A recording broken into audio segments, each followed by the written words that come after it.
বড় কঠিন জাহান্নামে যাবে ওরাই, যারা এই পৃথিবীতে 4টা গুনাহ করেছে। মা আমার, ও আমার বেটি রে, বোন রে, ও আমার বন্ধু ভাই বাপজি সোনামানি, আল্লাহ গুনিয়ে দিচ্ছেন ওয়াইলুল লিকুল্লি, এদের দুর্ভোগ বড় বদনসিব ওরা, যারা হুমাজাতিল লোমাজা করে। একটা হুমাজা, একটা লোমাজা। আল্লাযী জামা মালাহু ওয়া আদ্দাদা ইয়াহসাবু আন্না মালাহু আখলাদা। প্রথম গুনাহ হচ্ছে তারা পেছনে মানুষের গীবত করে করে করে করে মানুষকে কষ্ট দেয়, আবার সামনাসামনি অপমান করে, সমাজে অপমান করেও কষ্ট দেয়। 3 নম্বর, মাল ইনকাম করে গুনে গুনে রাখে। এই মাল ইনকাম করে গুনে রাখাটা গুনাহ নয়, ধারণা করে 4 নম্বরে আমার মাল আমাকে আর চিরসঙ্গী হবে। ধারণাটা খারাপ। ধরনীর বুকে, ধরনীর বুকে যত আশা,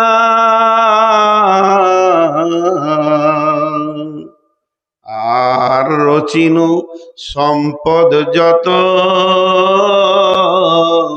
তোমারই মাটিতে মিশায়া যাবে হায় আমার দেহের মতো।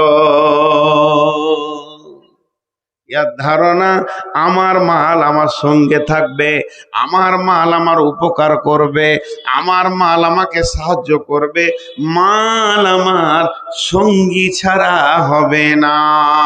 তাহলে গুনাহ 4টা কি হলো? পেছনে কথা বলে বলে বলে বলে মানুষকে কষ্ট দেয়, আবার সামনে কথা বলে বলে অপমান করে, আবার মালকে জমা করে গুনে গুনে রাখে, আর ধারণা করে আমার মাল আমার সঙ্গী হবে।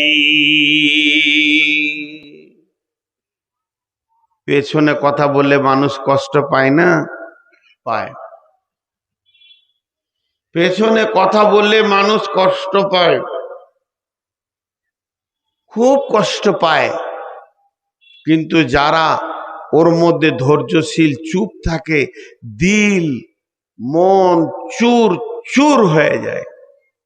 যদি আমি শুনি মীর কামারির অমুক বলেছে যে লোকটা মদ খায়, আমার লেগে বদমাস, ওর ইমান ঠিক নাই, নামাজ পড়ে না। নামাজ তো আমি আল্লাহর জন্য পড়ি, তোর জন্য পড়ি না, তারপরও কথাটা শুনলে দিলটা চুর চুর হয়ে যাবে। আল্লাহ বলছে পেছনে কথা বলে কষ্ট দেয়। কিন্তু যারা পেছনে কথা বলে তাদের রেজাল্ট শুনবে? যারা পেছনে কথা বলে তাদের রেজাল্ট গুলো শুনবেন, শুনলে খুব মজা লাগবে। একটা যুবক ছেলে রাস্তায় হেঁটে যেছে, ওই দিক থেকে একজন মুরব্বী আল্লাহওয়ালা পরেশগার মানুষ, 5 ওয়াক্ত নামাজ পড়ে, তাহাজ্জুদ পড়ে, হাজি সাহেব মানুষ হেঁটে আসছে, বয়স 70। তখন এই যুবকটা বলছে, দাদু দাদু, কিরে, এই আপনার বদনাম করছিল কে? টাকা পড়ছে, আপনার বদনাম করছিল কে? ওই পশ্চিম পাড়ায় শফিকুল। ওর ভিতরটা চুরচুর হয়ে গেল, যে হালকা করে জিজ্ঞেস করছে ওকে, তুই শুনছিলি? বলে হ্যাঁ। আচ্ছা শোন, তুই একটা কথা বলতো, ও যে আমার বদনাম করেছে যে আমি হাজি সাহেব মানুষ, জাকাত দিই না, মানুষের মাল মেরে খেয়ে লেছি, সুদ বাটপারি খেয়ে হজ করেছি, অনেক কথা বলেছে, তুই বলছিস জাগা। এখন তোকে একটা কথা জিজ্ঞেস করছি, ওই শফিকুল ভালো না আমি ভালো তোর নজরে? তুই ঠিক করে বলতো। দাদু আপনি ভালো। তুই যদি আমাকে বলছিস আপনি ভালো, তোর অতক্ষণ আমার বিরুদ্ধে বকে লাভটা কি হলো? লাভ তো পেলে না। লাভ পেলে না, বরং তোর কাছে ও নজরে খারাপ হয়ে গেল। তো যারা মানুষের কথা বলে বলে বলে বলে বেড়ায়, আপনি জেনে নেন, আপনাকে যদি কেউ লোকের কথা শোনাতে আসে, আপনাকে যদি কেউ লোকের কথা শোনাতে আসে, আপনি ওকে সন্দেহ করবেন, আপনার কথাও লোককে বলে। ওর থেকে বেঁচে থাকেন। জি, পেছনে। আর সামনে সামনে কথা বলা কেমন? সামনে কথা বলা, সামনে কথা বলে অপমান করে না। আপনার গ্রামের 4টা ছেলে বর্ধমানে হারভেস্টারের নিয়ে গিয়ে ধান কাটতে গিয়ে আমার গ্রামই চলে গেছে, আমি চিনি না তাকে, ঘুরছে ফিরছে ধান কাটছে। এখন আমার চাচাতো ভাইয়ের সঙ্গে ওর দেখা যে বলছে মৌলবী নূর মোহাম্মদকে চিনো? বললো তো আমার চাচাতো ভাই। বলে আমাদের গায়ের প্রধান বক্তা ও, আবার সামনে বছর ওকে নিয়ে আসবে বলছে। তখন আমার চাচাতো ভাই বলছে পাক্কা সুদখোর, ওইটাকে তোমরা বক্তা করেছো? পাক্কা সুদখোর, আমার কাছে ও সুদ নিয়েছে। লেখে নাও আমার নাম্বারটা, ও যখন যাবে খালি আমার নামটার নাম্বারটা দিয়ে বলবে ফোন কর, আমি বলে দিব ওই স্পিকারে যে সুদ খায়। খায়ও, সত্যি কথা, আমি সুদ খাই। এটা উদাহরণ দিচ্ছি, ভাবিলেন না যে নূর মোহাম্মদ সুদ খায়, আল্লাহ মাফ করুক, এটা উদাহরণ দিচ্ছি। এবারে একটা যুবক বলছে ঠিক আছে আসুক দেখি ও কেমন বক্তা আছে, আমি কাউকে ভয় করি না, আমি সামনে সামনে বলে দিব। কিছু লোক আছে বলে আমি কাউকে ভয় করি না, সামনে সামনে বলে দিব, আমি কাউকে ভয় করি না, সামনে সামনে বলে দিব। বলে কি বলে না? আরে হ্যাঁ না বলেন? এটা কি ঠিক? এটাও ঠিক নয়। সব কথা প্রকাশ নয়, অনেক গোপন কথা আছে। সব কথা প্রকাশ নয়, যদিও হালাল সত্য তবুও গোপন। ওই রকম যে বলবে ওকে জিজ্ঞেস করতে হবে যে তুই কিছুই ভয় করিস না, সব কথা সামনে বলে দিস, লে বল চায়ের দোকানে বসে বল তোর বেটাটা কি করে হলো, বল বল বিবিকে কি করে ব্যবহার করেছিলি। আমি কাউকে ভয় পাই না, সত্য কাজ হালাল কাজ প্রকাশ্যে করি। তা রাস্তায় বউ কিনে শুয়ে থাকবি? আমি কাউকে ভয় করি না, আমি হক কাজ করব, প্রকাশ্যে করব। সব জিনিস প্রকাশ নয়, গোপন। ও খালি পাইতারা করছে নূর মোহাম্মদ কখন আসবে, ওকে দেখছি আজকে। ভাইরা আমার, আমি যে এসে গাড়িতে নেমেছি, আর কমিটির 5জন লোক দৌড়ে গিয়ে বলছে হুজুর কি যায়, খাবেন, টিফিন নেবেন, শোবেন, গোসল করবেন, কি লাগবে? তারা তাদের মতো জিজ্ঞেস করছে। এরই মাঝে ও ভিড়ে ঢুকে গিয়ে বলছে আপনি মৌলানা নূর মোহাম্মদ? আমি বললাম হ্যাঁ।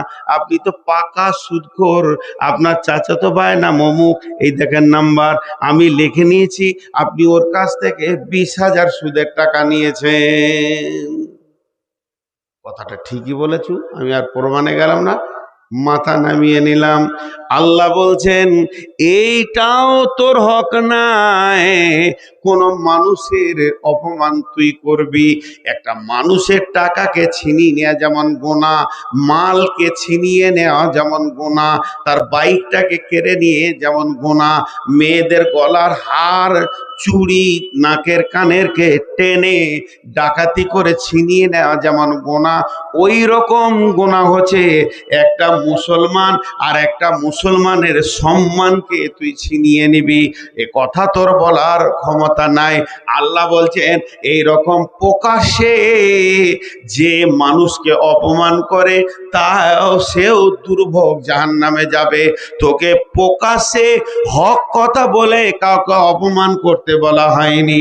বিশ্বনবী হাজ্জাতুল বেদাতে যে বক্তব্যটা রেখেছেন, ওই বক্তব্যের ভিতরে একটা চ্যাপ্টার আছে, লোক সকল তোমরা শুনে নাও, এক মুসলমান ওপর মুসলমানের রক্ত বইবে না, এক মুসলমান ওপর মুসলমানের মাল লুট করবে না, এক মুসলমান ওপর মুসলমানের ইজ্জতকে লুটে লিও না।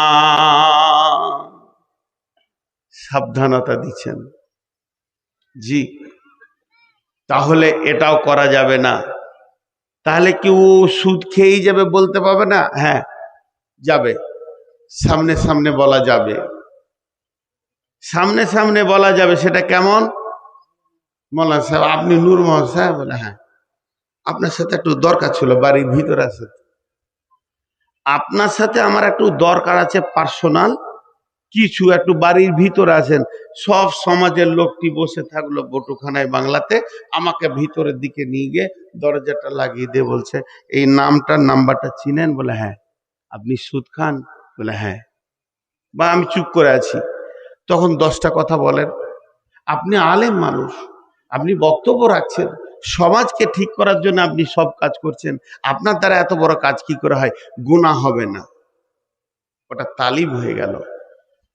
আল্লাযী জামা মালাও ওয়া আদ্দাদা, যারা মালকে জমা করে করে গুনে গুনে রাখি। স্টেট ব্যাংকে কত আছে, আইসিআইসিআই ব্যাংকে কত আছে, এক্সিস ব্যাংকে কত আছে, আপনার এইচডিএফসি তে কত আছে, মনে মনে চিন্তা করে এই জায়গাটা কিনেছি 2 কোটি টাকা দাম হয়েছে, ওই জায়গাটা কিনেছি এত দাম আছে, রতুয়াতে 1 বিঘে জায়গা আছে, আমি কয়েক লক্ষ টাকার মালিক।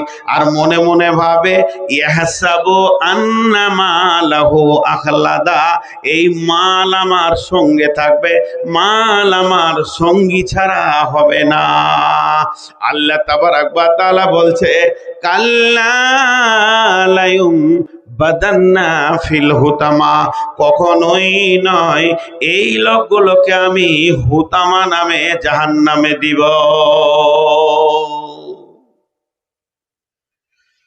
বিশ্বনবীর একটা হাদিস, আল্লাহর নবী বলছেন কঠিন কিয়ামতের দিনে একটি লোক হাজির হবে 5 ওয়াক্তের নামাজ নিয়ে, রোজা নিয়ে, হজ নিয়ে, যাকাত নিয়ে, কোরআনের তেলাওয়াত নিয়ে, পাহাড় পরিমাণ নেকি, নেকিতে ঢেরি লেগে গেছে, এত পাহাড় নেকি নিয়ে হাজির হবে। তারপরও লোকটা জাহান্নাম চলে যাবে। কেন? শুধু জিভকে বেকন্ট্রোল করেছে, পরের গীবত করেছে, ওই গীবত করনেওয়ালার সাথে ওর মালটাকে এক্সচেঞ্জ করে দেয়া হবে। আর যে লোকের গীবত করেছে ওই লোক বলবে আল্লাহ আমি এত নেকি তো দুনিয়াতে করি নাই। আল্লাহ বলবে গোলাম রে, তোকে যখন পেছনে কথা বলে বলে গীবত করে করে বোন আমার কর্মের কথা আপনি বলে দিলেন, লাভ কি হলো? আপনার তো লস হয়ে গেল। সমস্ত নেকিগুলো নিয়ে নিল আর ওর গুনাহগুলোকে আপনাকে দিয়ে দিল। গীবত করনেওয়ালার লস ছাড়া লাভ দেখা যায় না।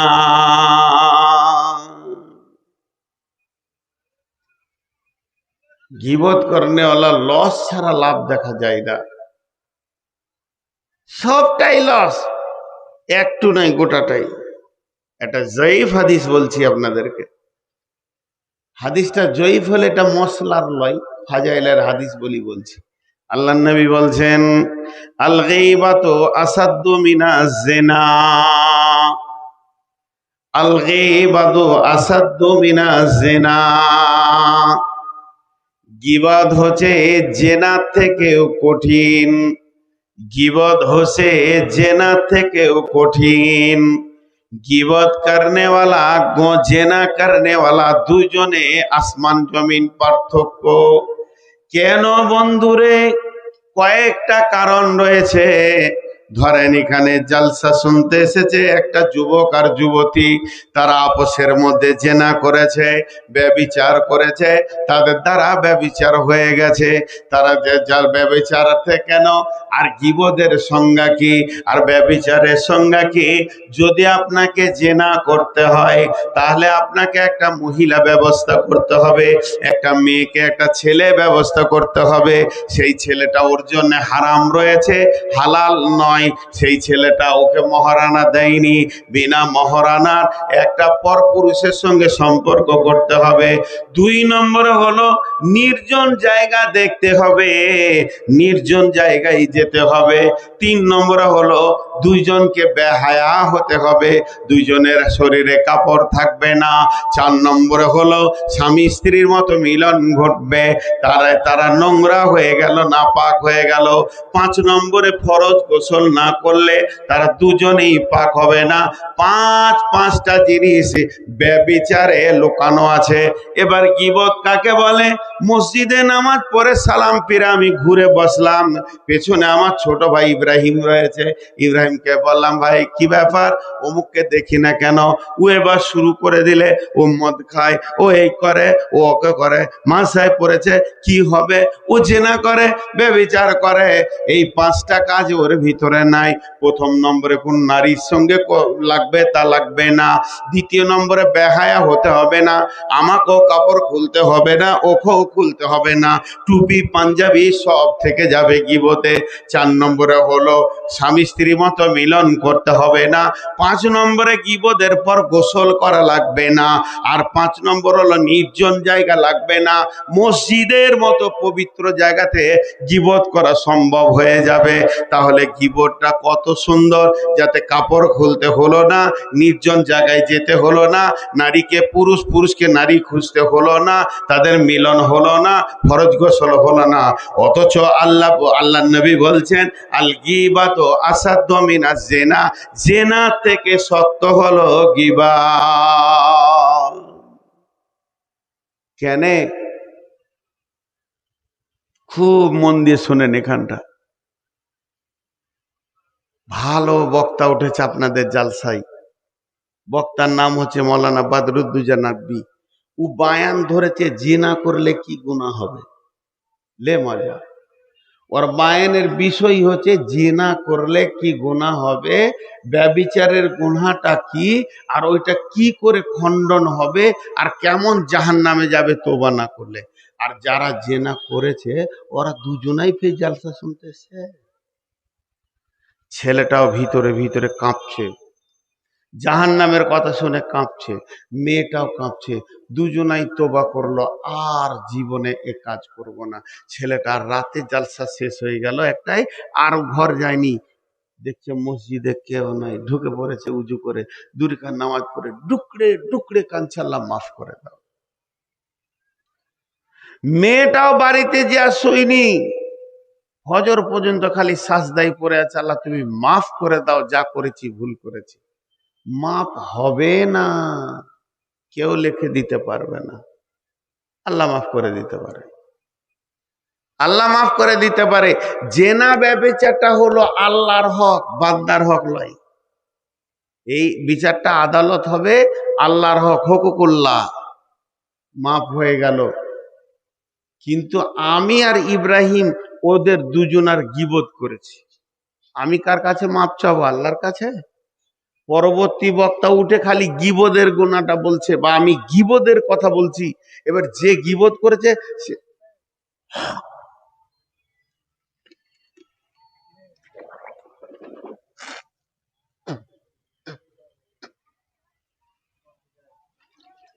ইব্রাহিম ভিতরে চলে গেল রে, বেরোলো না। ও বুঝবে যে কত নম্বর হলারে ঢুকেছি। জি, পরবর্তীতে গীবত করনেওয়ালা এখানে বসে আছে আর বায়ানটা শুনছে, কি আজাব। মসজিদে চলে গিয়ে যদি কিয়ামত পর্যন্ত মাথা ঠুকে মাপ হবে না, তাহলে বলবেন কি ওর মাপ নাই? মাপ আছে। তাহলে মাপ চাইবে কার কাছে? যার গীবত করেছে, যার গীবত করেছে তার কাছে মাপ চাইতে হবে। মুশকিল তাই হলো, এবার আমার গীবত করেছে, আমাকেও খুঁজে বেড়াচ্ছে, কোথা পাবো, কোথা পাবো, কোথা পাবো। হঠাৎ দেখলো যে আমি একা দাঁড়িয়ে আছি, ও আমাকে সুযোগে পেয়ে গেলাম বাগানে, বুকটা জড়িয়ে ধরে মুখে মুখ লাগিয়ে বলছে, বন্ধু তুমি আমাকে ক্ষমা করে দাও, আমি বলছি কি ব্যাপার রে, তুই ক্ষমা চাইছিস কেন? বলে না না না না, আপনি আমাকে ক্ষমা করে দেন। এবার ক্ষমা চাইতে চাইতে কেঁদে ফেললো। কি হয়েছে বল? বলে আপনার বিরুদ্ধে আমি বসে বসে বসে বসে মসজিদে 1.5 ঘন্টা ধরে লোককে বলেছি, চায়ের দোকানে বলেছি আমি গীবত করেছি, এই মাপটা তো আল্লাহ করবে না, এটা আপনাকে করে দিতে হবে। আমি তখন বললাম যা, যখন আমাকে মাপ চাইছিস তো আমি মাফ করে দিলাম, আমাকেও তো আল্লাহর কাছে ক্ষমা চাইতে হবে, আমি তোকে ক্ষমা করে দিলাম। এবার ওকে যখন ক্ষমা করে দিলাম ও ফিরে চলে গেল, মাফ হয়ে গেল, মাফ হয়ে গেল। কিন্তু একটা জায়গায় গুটাবে কি করে? ও বলেছে কজনকে? 10 জনকে। 10 জন বলেছে 100 জনকে, 100 জন বলেছে 1000 জনকে, গোটা জিলা হয়ে গেছে। ওইটা কি করে গুটাবে ও? গীবত এমন একটা জিনিস, বন্দুকের গুলির মতো, বেরিয়ে গেলে রিজাল্ট যা হবে হবে, আর ফিরিয়ে আনা যাবে না। পৃথিবীর কোনো পাপ এরকম নাই যে এজেন্ট হয় পাপের। আমি জেনা করেছি একবার, একটা জেনার নাকি গুনাহ লেখা হলো, আবার 2 মাস পরে সুযোগ পেয়ে গেলাম, সামালতে পারলাম না, আবার জেনা করলাম, 2টো জেনার গুনাহ লেখা হলো, 3টে জেনার গুনাহ লেখা হলো, আমার বিচার হবে, 3টে জেনার যতটা শাস্তি হয় আল্লাহ আমাকে দেবে। আমি সুদ খেয়েছি, আমি সুদ খেয়েছি 2 কোটি টাকার, 2 কোটি টাকার সুদের যে আমার বিচার আছে, বিচার হবে। আমি মদ খেয়ে মাতাল হয়ে 22 বছর কাটিয়েছি, তার বিচার আমার হবে। কিন্তু এজেন্ট তৈরি হবে না, আর এর এজেন্ট তৈরি হয়ে যাবে। ওগুলো গোটাবে কি করে? ওগুলো গোটাবে কি করে? প্লাস্টিক যেমন পানিকে টানে না, লাইলন পানিকে টানে না। প্লাস্টিক পানি টানবে না, সব করবে না, লাইলন সব করবে না। কিন্তু স্পঞ্জ এমন জিনিস, ওকে পানি পড়লে পানি স্পঞ্জ ধরে নিবে। তেমনি যত গুনাহ আছে, সমস্ত গুনাহ অন্য গুনাহকে টানে না, অন্য জনার গুনাহকে নিবোধ করে না। আর গীবত হলো স্পঞ্জের মতো, আপনি যার গীবত করবেন নিয়ত করেলেন, এখনই জালসার শেষে আপনি কার কথা আমাকে শোনাবেন এটা নিয়ত করেলেন, আগে নিয়ত করেন ওর গুনাহগুলো আমি লিব, আমার নেকিগুলো দিব, তারপরে গীবতটা শুরু করে। এই জন্যই তো বলছে আল গীবাতু আসাদ্দু মিনাজ জিনা। মানুষ সারা জীবনে 4টা কথা বলে, মানুষ সারা জীবনে 4 রকম কথা বলে। একটা মানুষ টোটাল সারা জীবনে 4 রকম কথা বলে, 5 রকম কথা বলে না। এর জন্য আল্লাহ বলছেন কাল্লা লায়ুমবাদান্না ফিল হুতামা। রেগে পালাইছে নাকি গো? আহা, আমাকে আল্লাহ এরকমই বানিয়েছে। বয়স্ক মানুষ আর কত জাগবে? আল্লাহ তাবারাক ওয়া তাআলা বলছেন এই শ্রেণীর আমল যারা করবে, জীবের গুনাহ যারা করবে, কাল্লা লায়ুমবাদান্না ফিল হুতামা, কখনোই নয় তাদেরকে আমি হুতামা নামে জাহান্নামে দিব। অমা আদরাকা মাল হুতামা, নবী হে তোমাকে কে জানালো, কে বুঝালো হুতামা কি? হুতামা সম্পর্কে তুমি কিছু জানো কি? আদরাকা মাল হুতামা নারুল্লাহিল মুকাদা, নারুল্লাহিল মুকাদা, নারুল্লাহিল মুকাদা। এটা কাঠের আগুন, এইটা কয়লার আগুন, এটা পেট্রোলের আগুন, এটা ডিজেলের আগুন, এটা কারেন্টের আগুন, এটা কিরোসিনের আগুন। আগুনের বিভিন্ন ভাগ আছে। এটা কারেন্টের হিটার চলছে। আর নারুল্লাহ বলতে ওটা আল্লাহর প্রজ্বলিত আগুন। আল্লাহ বলেছে জল জ্বলতে শুরু হয়েছে, আল্লাহ বলবে ধর, লেপ্টে ধরে নেবে, পিচ যেমন মানুষের গাকে ধরে নেয়, জাহান্নামের আগুন অমনি লেপকে ধরে নেবে। নারুল্লাহিল মুকাদা আল্লাতী তাত্তালিউ আলাল আফিদা। আপনারা সকলে আমার গায়ে যদি আগুন জ্বালিয়ে দেন, আমি জ্বলে যাব, পুড়ে যাব, আবার হসপিটালে দেবেন, ঠিক হয়ে যাব। কিন্তু ওই আগুন যদি আমার রগ কেটে দেয়, আমার কলিজাটাকে ভাপিয়ে দেয়, আর বাঁচানো সম্ভব হবে না। আল্লাহ বলছে আমার আগুনটা এমন আগুন হবে, চামড়া যত ডিগ্রি সেলসিয়াসে পুড়বে, তত ডিগ্রি সেলসিয়াসে হাড় পুড়বে, হাড়ের মজ্জার ভিতর দিয়ে আগুন ধরবে, রগে রগে রগে রগে ধরবে। আল্লাতী তাত্তালিউ আলাল আফিদা, কলিজা ফেফসা একই ডিগ্রি সেলসিয়াসে জ্বলবে, এটা আমার আগুন। তাহলে গীবতকারীদের সাজাটা একবার দেখেলেন। আল্লাহ বলছে কখনোই নয়, তোকে ওই জায়গাতেই যেতে হবে। জবানকে বন্ধ করলে বেঁচে যাবি, আর জবান খুলবি তো ফেঁসে যাবি। জবানকে বন্ধ করলে বেঁচে যাবি, জবান খুলবি তো ফেঁসে যাবি। এখানে কি হবে? আল্লাতী তাত্তালিউ আলাল আফিদা ইন্নাহা আলাইহিম মুসাদা ফি আমাদিম মুমাদ্দাদা। সেখানে মজবুত করে বাঁধা হবে। জাহান্নামে বড় বড় খাম্বা আছে, খাম্বাতে আগে তোকে বাঁধা হবে, তারপরে হুতামা নামে আগুনটা তোর উপরে ছাড়া হবে।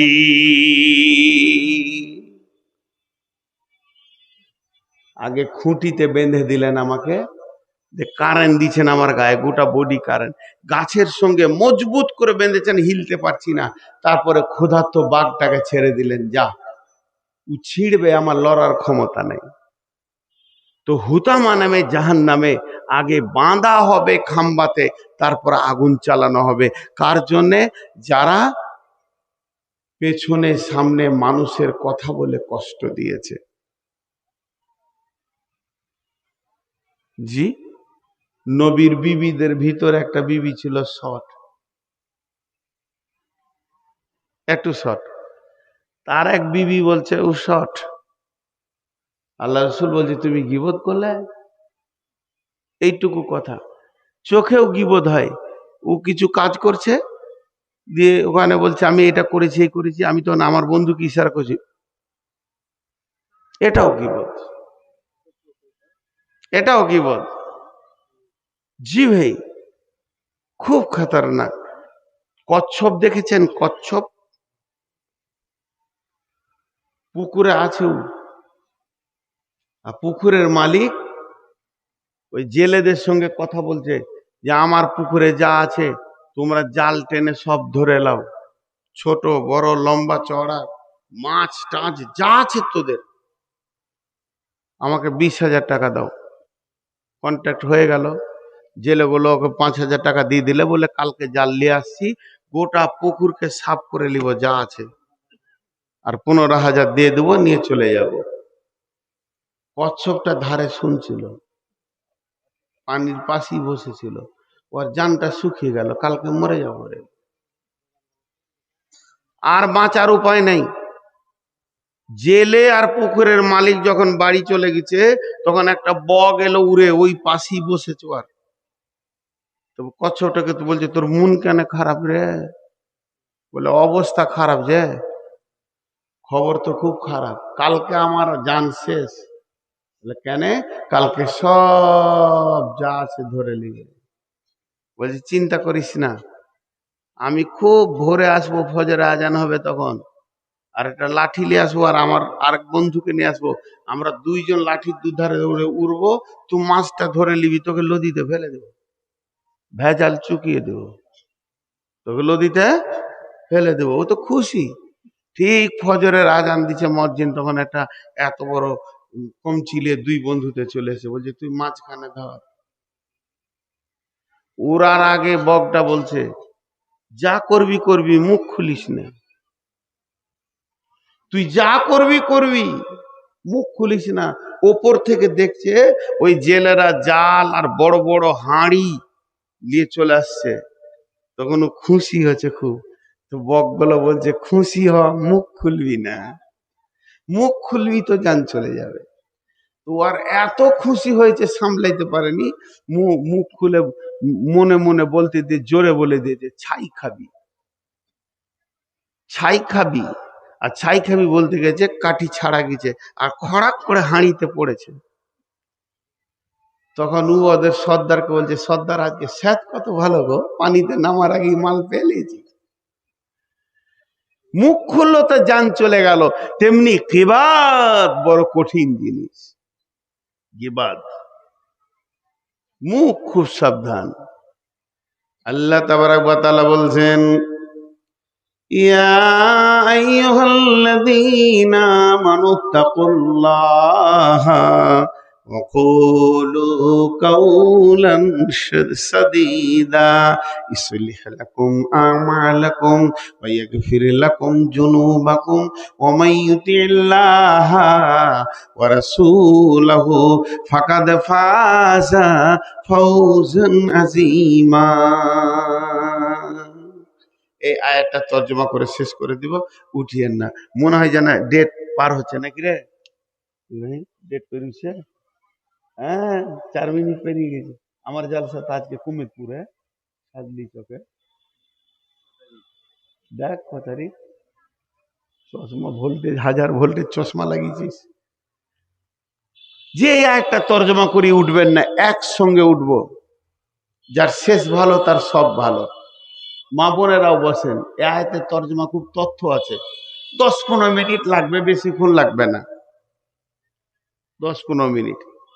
আল্লাহ বলছেন, ইয়া আইয়ুহাল্লাযীনা আমানুত্তাকুল্লাহা ওয়া কুলু কাওলান সাদীদা।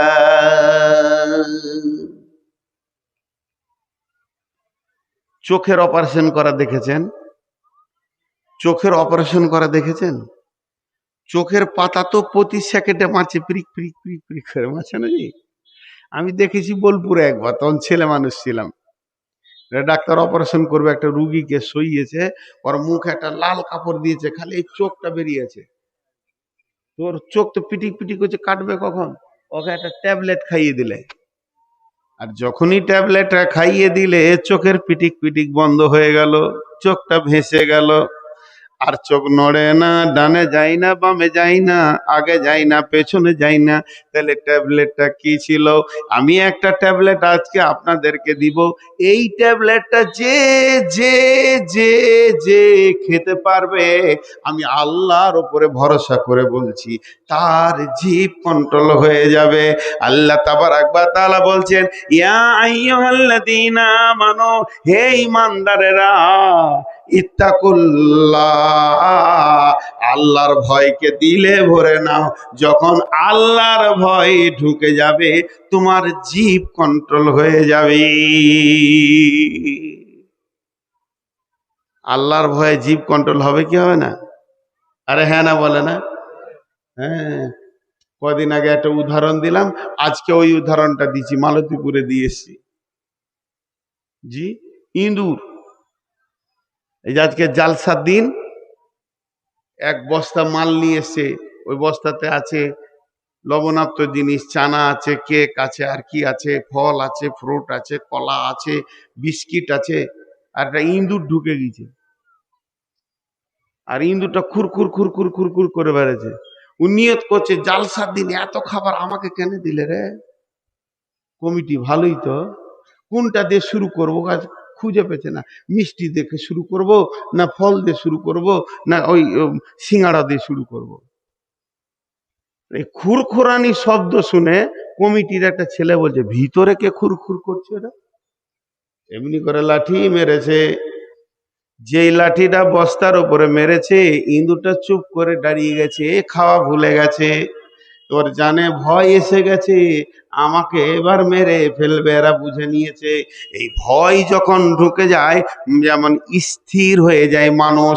আল্লাহ তাবারাক ওয়া তাআলা বলছেন, তোর জিভকে কন্ট্রোল করার মতো পৃথিবীর পৃথিবীর কোনো ট্যাবলেট নাই তোর জিভকে কন্ট্রোল করে দেয়, জিভকে স্থির করে দেয়। তার দিয়ে বাঁধলেও হবে না, তার কাঁটা দিয়েও হবে না, ওকে দাঁতের সঙ্গে বাঁধলেও হবে না। জিভ বড় বেয়াদব, ও যেমন করি হোক কথা বলে নেবে, কিন্তু ওর গায়ে হাত দিতে হবে না, ওকে তার কাঁটা দিয়ে বাঁধতে হবে না, ওখানে তার কাঁটা পিটাতে হবে না, কাঁটা দিয়েও বাঁধতে হবে না। একটা জিনিস কর, ট্যাবলেটের মতো আল্লাহর ভয়টা পেটের ভিতরে ভরেলে, যখন তোর ভিতরে আল্লাহর ভয় ঢুকে যাবে, জীব অটোমেটিক কন্ট্রোল হয়ে যাবে। মানুষ সারা জীবনে চারটা কথা বলে, যেদিন থেকে মুখ ফুটে আর যেদিনে মুখে তালা পড়ে যায় আজরাইল দেয়। চারটা কথা কি? একটা হলো ভালো কথা, একটা হলো খারাপ কথা, একটা প্রয়োজনীয় কথা, একটা অপ্রয়োজনীয় কথা। ভালো কথা কাউলুন মারুফুন সাদাকাতুন, আল্লাহ বলছেন যে ভালো কথা হলো সাদকার মতো। আর খারাপ কাউল কালেমাতিন খাবিসাতিন কাসাজারাতিন খাবিসাতিন কালেমাতিন তয়্যিবাতিন কাসাজারাতিন তয়্যিবাতিন। কেউ যদি ভালো কথা বলে, সে একটা ভালো গাছে গাছ লাগিয়ে দিল, ওই ফল থেকে গাছ হবে, ফল থেকে গাছ হবে, নেকি পেতে থাকবে। কেউ যদি খারাপ কথা বলে, সে একটা নিমের গাছ লাগিয়ে দিল, যত ফল হবে গাছ হবে, গাছ হবে, অত কথা হয়ে যাবে। তাহলে ভালো কথা, খারাপ কথা, প্রয়োজনীয় কথা, অপ্রয়োজনীয় কথা। খারাপ কথা বললে গুনাহ আছে, ভালো কথা বললে নেকি আছে।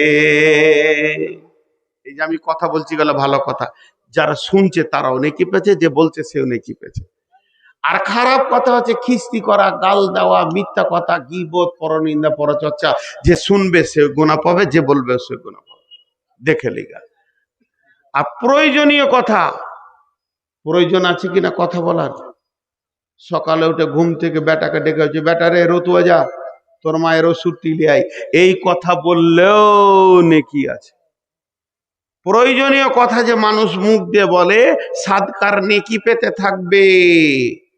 আর অপ্রয়োজনীয় কথা, জি, গায়ের চায়ের দোকানে বসে আমেরিকার চিন্তা করছে, সুবহানাল্লাহ, টুইন টাওয়ারের চিন্তা করছে, জি, এই খারাপ কথা তো গুনাহ হবে। আল্লাহ বলছে আল্লাহর ভয়কে দিলে ভর, চুষে নিলে সব টাকাটি। আমি আর টাকা কার কাছে যাব? যদি মনে করছিলাম যে 2 টাকা চাবো, আর চাওয়া যাবে না। ডোর টু ডোর চুষে নিলে, হার শুদ্ধ চুষে নিলে। জি, তা আল্লাহর ভয় দিলে যখন ঢুকে যাবে, ওর জীব কন্ট্রোল হয়ে যাবে। দেখেন, মোবাইল মিথ্যা শিখাচ্ছে, এটা হলো মীর কামারি। কমিটির ছেলে আমাকে ফোন করছে, আসসালামু আলাইকুম মাওলানা, কোথায় আছেন? আমি আছি ফারাক্কাতে, ওকে বলছি মালদা পার হয়ে গেলাম।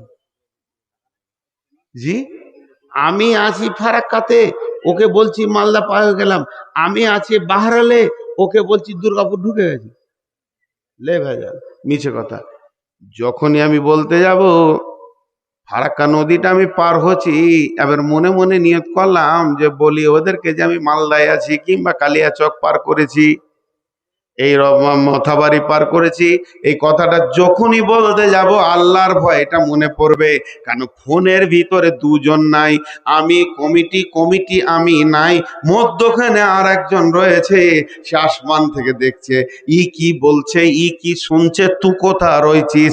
এই আল্লাহটা যখন মনে পড়ে যাবে, তখন আমার মুখ আর মালদা বলবে না, বলবো ফারাক্কায় আছি। এর জন্য বলছে আল্লাহকে ভয় করো, সত্য কথা বলো, নরম কথা বলো, জিভ দিয়ে কোনোদিন গরম কথা বলো না। গোটা বডিতে যত মাংস আছে, জিভটা নরম না শক্ত জিভাই? ওঠার নিয়ত যারা করেছেন ওদেরকে বলছি, হাত ধরে বলছি 10 মিনিট লাগবে না। উঠার নিয়ত যারা করেছেন, হাত দুটো ধরে বলছি 10 মিনিট লাগবে না। এই আয়াতটা তর্জমা করতে দেন, আমি খুশি হব। মা বেটি 10 মিনিট। ওই তুই বস, তুই আবার কোথা থেকে হাজির হলি? তো এই জীব, দেখেন জীবের মাংসটা নরম না শক্ত? কথা বলে না? তো নরম জিবে গরম কথা বের হচ্ছে কি করে, শক্ত কথা বের হচ্ছে কি করে? শেখ সাদি বলছে নরম জিবে নরম কথা বল। আর জিভ কোথা আছে? 32টা দুশ্মনের মাঝে আছে, আছে না? ওর পাশের, ওর প্রতিবেশী গুলো ভালো না খারাপ? খুব মজবুত। জিভ কত চালাক! দাঁত সমস্ত খাবারের পিড়ে রস বের করে, আর মজাটা লুটে কে? দাঁত মজা পায়, জিভ পায়। শেষ দিকে একটু ডিস্টার্ব শুরু হয়ে গেল। জিভ মজা লুটে, দাঁত শক্ত জিনিসকে পিড়ে রস বার করে।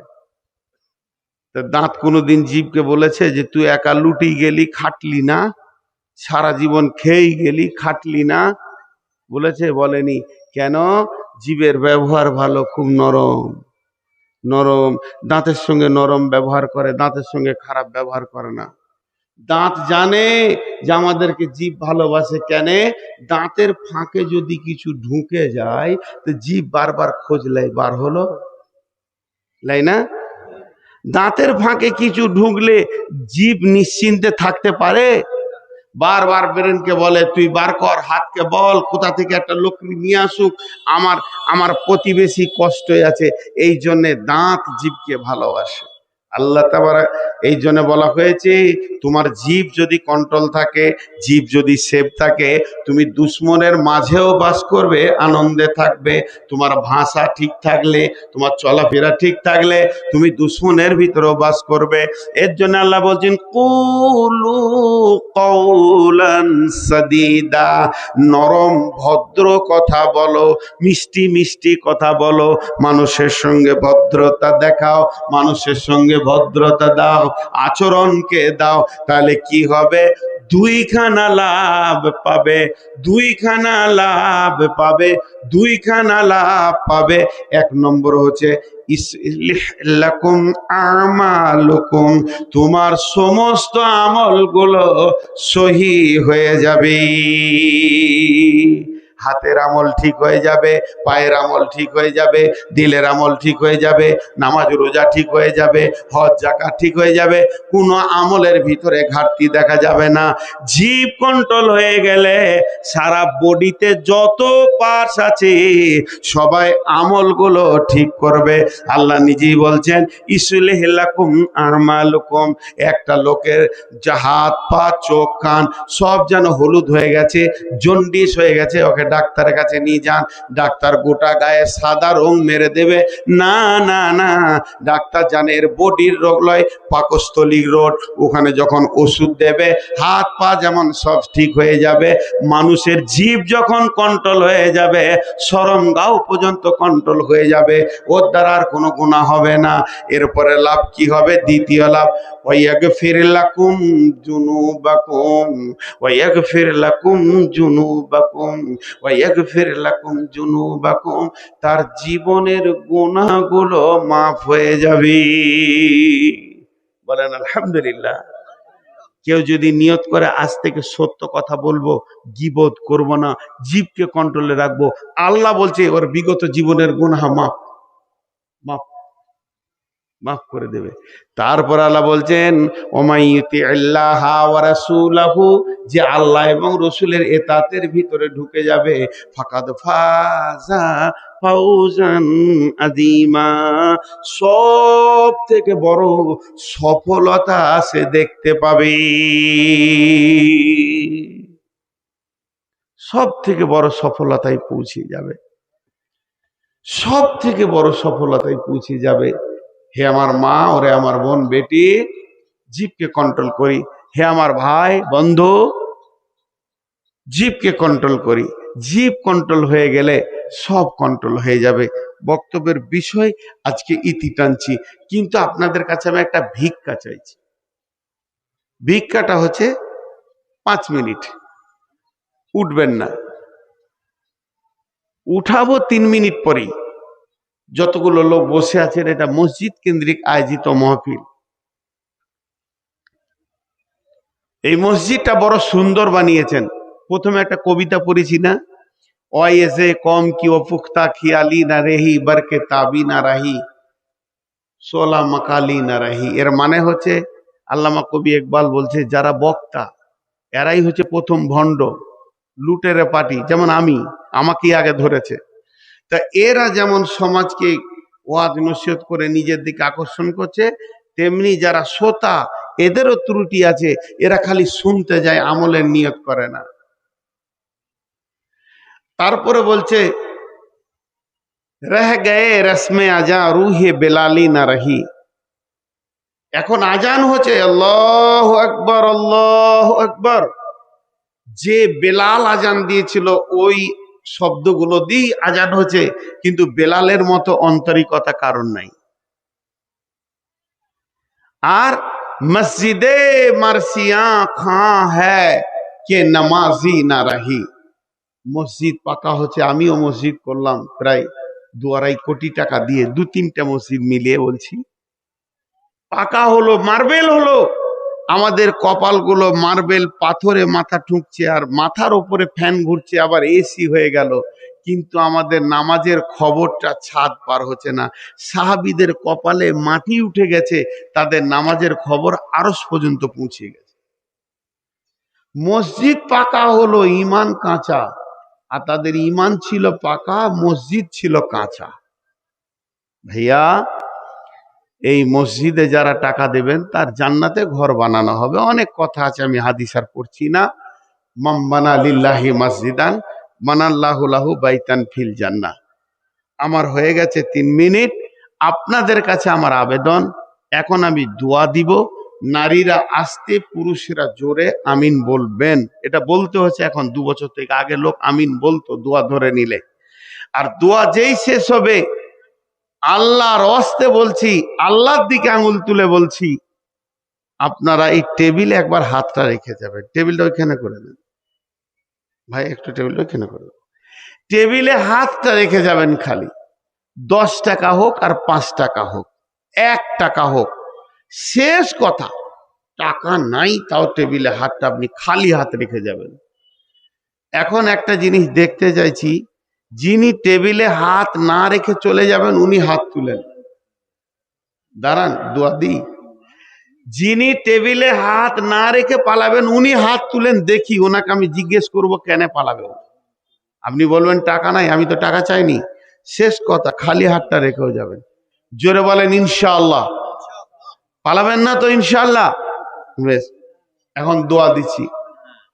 এই আল্লাহ, সন্ধ্যা থেকে এই পর্যন্ত যত কোরআন হাদিসের সহি কথা হয়েছে সেগুলো আমাদেরকে আমল করার তৌফিক দাও। 3 জন আমিন বলেছে। কি আব্দুল্লাহ ভাইয়ের 500 টাকা।